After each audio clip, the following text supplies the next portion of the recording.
여러분 안녕하십니까?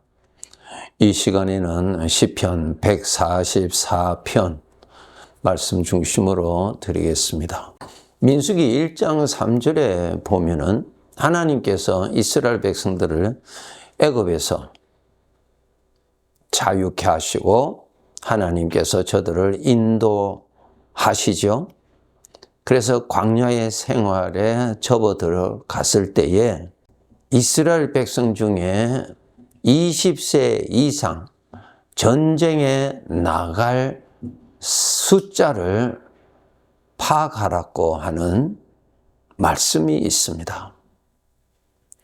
하나님께서 인도하시는 이 광야 생활에 대적이 나타난다는 것입니다.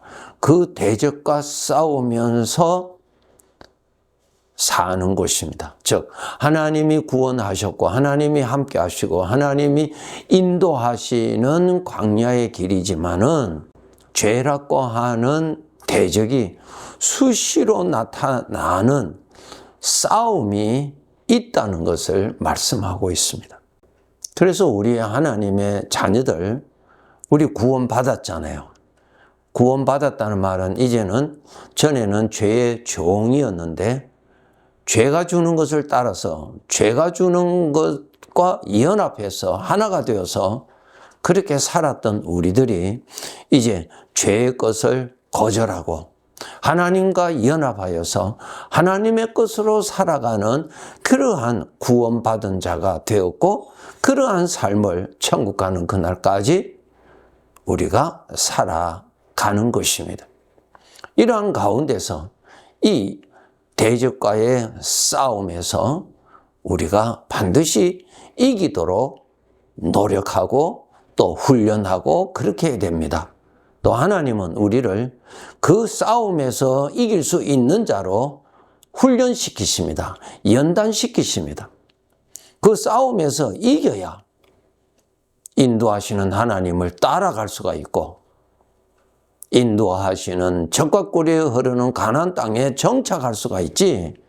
그 싸움에 이기지를 못하면은 이러한 은혜를 누리고 인생을 살아갈 수가 없는 사람이 되는 것입니다. 그러면 이 죄는 우리 안에 죄의 성품으로 나타나지요. 특별히 자존심이라고 하는 것으로 나타납니다. 우리는 자존심을 굳게 지키려고 하고요. 자존심에 어떠한 상처를 받으면 우리는 견디기가 아주 어려운 그러한 모습을 우리가 다 시인할 수가 있죠.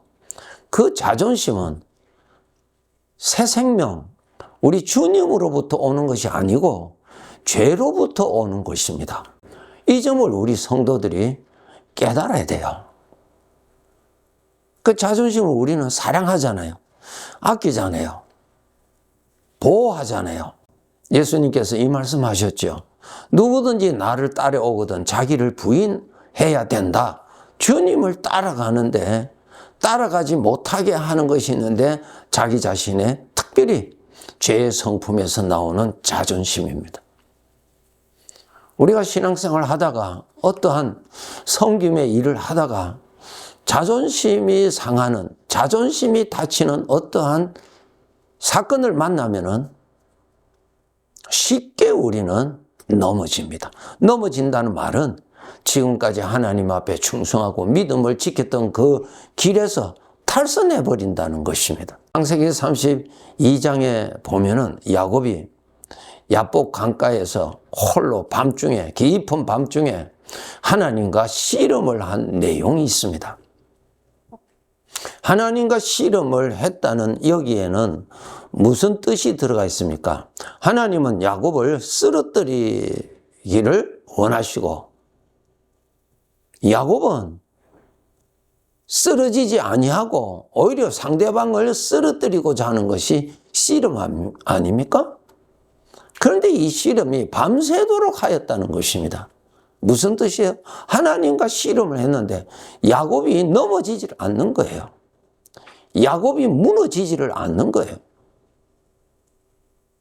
결국 마지막에 하나님께서 환도뼈를 쳐서 무너뜨리셨지만은 야곱은 무너지지를 아니한 것입니다. 야곱의 일생을 하나님께서 기록해 놓으신 것을 보면은 특히 야곱은 이 욕심이라는 것이 아주 강하게 나타났지요.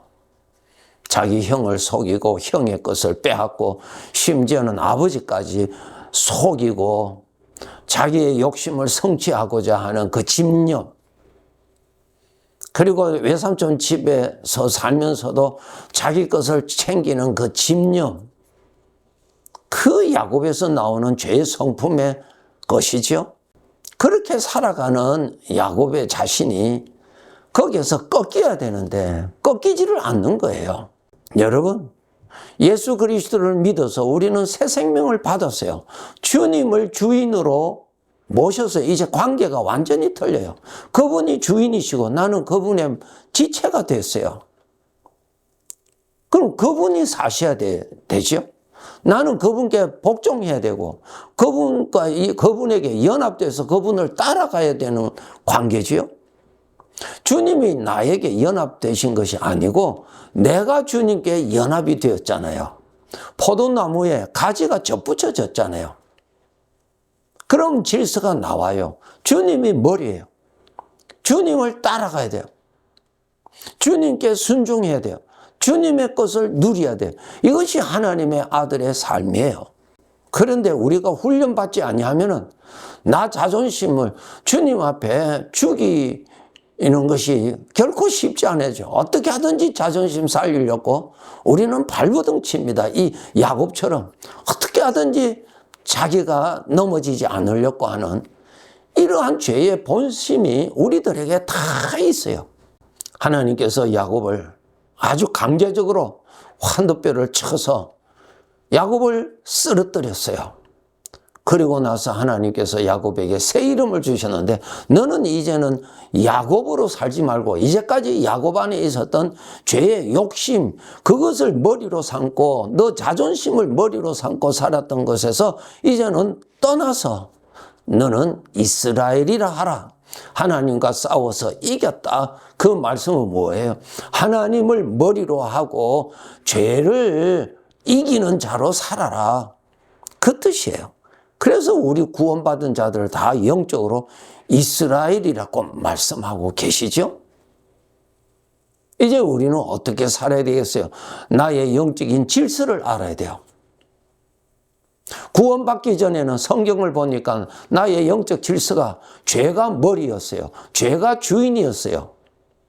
그러니까 머리가 되는 죄를 따라 사는 거예요. 죄가 좋아하는 것을 나도 좋아하고 살고, 죄가 주는 생각을 내 생각으로 받고 살고요. 죄가 주는 자존심과 죄가 주는 욕심을 따라서 사는 거예요. 철저한 죄와 연합이 돼서 살았던 삶이에요. 이것을 성경에서는 죄의 종이었다고 그랬어요. 이제는 예수 그리스도를 믿어서 구원받았다는 말은 하나님이 머리가 되시고 나는 그의 지체가 되었다. 질서가 있는 거예요. 이제는 머리를 따라 살아야지요. 머리를 따라서 움직이는 것이 건강한 것이죠. 그런데 지체가 몸이 머리를 따르지 아니하면은 그것은 건강한 것이 아니고 병든 것이고 장애인이에요. 우리 하나님의 자녀들 건강하셔야 돼요. 네. 그래서 우리에게 일어나는 이 죄에서 일어나는 자존심, 끝까지 남아서 내 중심의 자리를 잡고 입으로는 주여 주여 하지만 실제로는 자존심이 머리가 탁 되어서 나라는 조의 중심에 탁 앉아있도록 해서는 안 됩니다. 여러분, 자존심이 나를 구원해 줍니까? 자존심이 나를 천국에 가게 해 줍니까? 아니지요. 나는 영원히 살 사람인데 이 험악한 세상에 나를 책임져 줄 자가 자존심이에요? 자존심이 나를 책임져 주니까? 자존심은 나를 종으로 이용하는데요? 하나님이 나의 구원자요. 하나님이 나의 반석이세요. 하나님이 나의 머리세요. 그러니까 머리를 따라가려면, 머리가 되시는 주님을 따라가려면 자존심을 죽여야 되는 거예요. 자존심을 죽여야 돼요. 시편 78편 9절에 보면은 에브라임 자손은 무기를 갖추며 활을 가졌으나 전쟁의 날에 물러갔도다 그랬어요. 이스라엘 군인들이 무기를 다 가지고 있었는데 막상 전쟁의 날에는 그것을 다 버리고 도망갔다는 거예요. 전쟁할 줄을 모르는 거예요. 우리는 하나님의 자녀예요. 하나님의 자녀의 신분으로 살다가 천국 가야 되는데 하나님의 자녀의 신분으로 살지 못하게 하는 나를 유혹하고 나를 협박하는 이 죄와의 싸움, 내 안에 나타나는 죄의 성품이 일어날 때 이것과 싸워야 되는데 그때 그것과 싸우지를 아니하고 항복하고 그것을 따라가는 거예요. 훈련해야 되는 거예요. 훈련. 그 무기를 사용할 줄 알아야 돼요. 무기는 가졌어요. 무기를 가져야죠. 첫째, 무기를 가져야 돼요. 대적이 누군가를 알아야 돼요. 대적은 죄가 나의 대적이요, 나의 원수입니다. 그 대적은 수시로 나타납니다. 나에게 있는 죄의 성품에서 죄가 수시로 나타나요. 싸워야 됩니다. 거기서 나를 멸망케 하고 나를 불행케 하고자 하는 목적을 가지고 있는 대적이에요. 나의 대적을 알아야 돼요. 그 다음에 대적과 싸울 수 있는 무기를 갖춰야 돼요. 그 다음에 그 무기를 가지고 대적과 싸울 줄을 알아야 돼요. 대적과의 싸움에서 하나님께서 주신 무기를 사용하도록 훈련시키십니다. 이 훈련을 받아야 하나님께서 인도하시는 광야의 길에 대적과 싸워서 이기면서 그 다음 하나님의 아들답게 삶을 살아갈 수가 있는 것입니다. 시편 66편 10절에서 12절의 말씀 보면은 주께서 우리를 시험하시되 우리를 단련하시기를 은을 단련함 같이 하셨으며 우리를 끌어 그물에 걸리게 하시며 어려운 짐을 우리 허리에 메어 두셨으며 사람들이 우리 머리를 타고 가게 하셨나이다. 우리가 불과 물을 통과하였더니 주께서 우리를 끌어내사 풍부한 곳에 들이셨나이다. 네. 하나님께서 단련시키시는 거예요. 훈련시키시는 거예요. 훈련. 하나님께서 우리를 끌어서 그물에 걸리게 하시고 어려운 짐을 하나님께서 우리 허리에 메어 두시고 하나님께서 사람들을 동원하여서 나의 머리를 타고 가게 하시는 거예요. 그렇게 하면은 내 안에 자존심이 거기에 대해서 거부 반응이 일어나잖아요. 나 자존심이 상했으니까요. 그러면 알아야 돼요. 그 자존심이 나의 원수인지 나의 대적인지 내가 사랑해야 할 자인지 그것부터 구별을 해야 돼요. 언제? 그때 그 상황에 자존심이 일어날 때 하나님께서 그런 상황에서 훈련시키는 것입니다. 그런 상황에서 나의 대적이 누군가를 누가 나를 멸망케 하려고 누가 나를 불행케 하려고 하는 것인가 대적을 그 상황에서 시인을 할 줄 알아야 돼요. 제 성품에서 나오는 그것이 나의 대적입니다. 그때 불과 물을 통과해야 됩니다. 통과하지 못하지요, 우리가? 그런 문제를 만나면 또 빠져버려. 그러면 하나님께서 또 훈련시키세요. 그럼 빠져나오지를 못해요. 또 훈련시키세요. 결국은 불과 물을 통과하도록 해주세요. 그러면은 이러한 내 안에 죄 성품이 일어나고 자존심 상해서 마음이 많이 상한 그 죄의 생각이 풍성해졌을 때 거기에서 내가 빠져나가야 되거든요. 그 빠져나가는 것이 싸움에서 이기는 거예요. 빠져나가야 돼요. 하나님께서 불과 물을 통과하도록 훈련시키는 것입니다. 그곳을 빠져나가도록 훈련하세요. 빠져나갈 수 있는 길이 하나 있어요. 주님께서 내가 길이다, 내가 진리다, 내가 생명이다 그렇게 말씀하신 거 잘 아시죠? 그때 여러분 그 상황에서 주님이 함께 계시는 것을 생각할 줄 알아야 되고, 그 상황에서 나의 생각을 자존심 상한 곳에 그곳을 집중해서 생각하던 생각을 옮겨서 나와 함께 계시는 주님에게로 생각을 돌이켜야 돼요. 주님에게로 생각을 돌려야 돼요. 그것이 바로 불과 물을 통과하는 비결이요, 대적을 물리치는 비결입니다. 여러분, 대적은 누구 앞에서 물러가느냐 하면 우리 주님 앞에서 물러갑니다. 그것 아셔야 돼요. 어둠은 빛 앞에서 물러가는 법입니다. 영적으로 하나님은 빛이요, 죄는 영적으로 어둠이라고 수없이 말씀하셨죠. 어둠의 권세는 사람은 이길 수가 없어요. 그런데 그 어둠은 빛 앞에서는 물러가게 돼 있어요. 도망가게 돼 있어요. 그 권세가 파괴되게 돼 있어요. 그런 상황에 처했을 때 여러분 정말 그 어둠을 물리치시는 주님을 빨리 영접하세요. 주님이 같이 계시는 것을 빨리 의식하시고 주님과 함께 믿음으로 같이 있으세요. 그리고 여러분의 생각이 주님을 바라보세요. 주님에게 바라보세요. 주님을 바라보세요. 그래서 주님이 그런 상황에서 나와 함께 계시도록 하신다면 그 주님의 권세 앞에 어둠은 물러갑니다. 대적이 물러갑니다. 내가 주님과 함께 있는 것을 대적이 보고 주님 앞에서 도망가는 것입니다.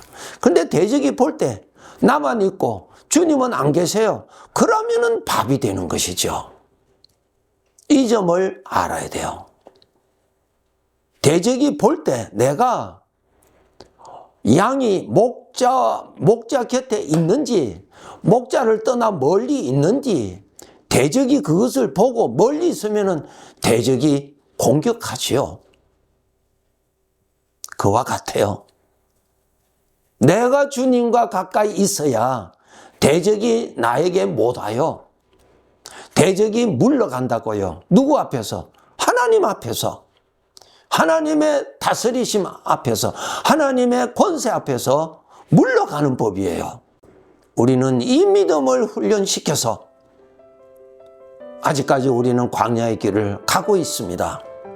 하나님이 함께 하시고 하나님이 인도하시는 이 과정에 대적이 언제 나타날지 모르는 광야의 길에 오늘도 살아가고 있습니다. 대적이 볼 때 하나님이 없이 나 혼자 살고 있는 모습 보이지 않도록 깨어서 노력하세요. 살아계신 주님 함께 모시고 사세요. 무엇과도 바꿀 수 없는 복입니다. 네, 감사합니다.